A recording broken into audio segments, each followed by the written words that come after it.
ಮುಂಜಾನೆ ಆರಾಧನೆಗೆ ಸ್ವಾಗತ. Praise the lord. ಇಂದಿನ ವಾಕ್ಯ ಲೂಕನ ಬರೆದ ಶುಭ ಸಂದೇಶ 7ನೇ ಅಧ್ಯಾಯ 48ನೇ ವಾಕ್ಯ. ಯೇಸು ಸ್ವಾಮಿ ಪತಿತೆ ಮಹಿಳೆಯರಿಗೆ ಹೇಳಿದರು, ನಿನ್ನ ಪಾಪಗಳನ್ನು ಕ್ಷಮಿಸಲಾಗಿದೆ ಎಂದರು.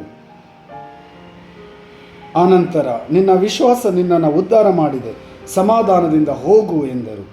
ಪ್ರಭು ಯೇಸು ನಮ್ಮ ಪಾಪಗಳನ್ನು ಕ್ಷಮಿಸುವವರು, ನಮ್ಮನ್ನು ಉದ್ಧರಿಸುವವರು, ನಮ್ಮ ರಕ್ಷಕ, ಶಿಲುಬೆಯಲ್ಲಿ ಪ್ರಾಣಾರ್ಪಣೆ ಮಾಡಿದ ನಮ್ಮ ರಕ್ಷಕ.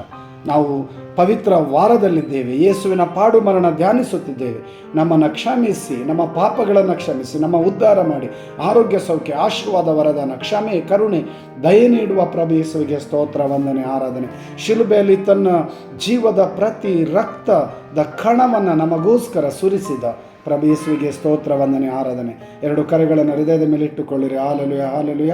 ಪ್ರಭು ಈ ಕ್ಷಣದಲ್ಲಿ ನಿಮ್ಮ ಆತ್ಮರು ಈ ವಾಕ್ಯ ಆಲಿಸುತ್ತಿರುವ ಪ್ರತಿಯೊಬ್ಬ ಮಗನ ಮೇಲೆ, ಮಗಳ ಮೇಲೆ ಇಳಿಯಲಿ. ಅಭಿಷೇಕಿಸಿರಿ, ಆರೋಗ್ಯ, ಸೌಖ್ಯ, ಆಶೀರ್ವಾದ, ವರದಾನ ಕರುಣಿಸಿರಿ. ಪ್ರಭುವೇ ನಿಮ್ಮ ಪರಿಶುದ್ಧ ನಾಮದಲ್ಲಿ ಪ್ರಾರ್ಥಿಸುತ್ತೇವೆ.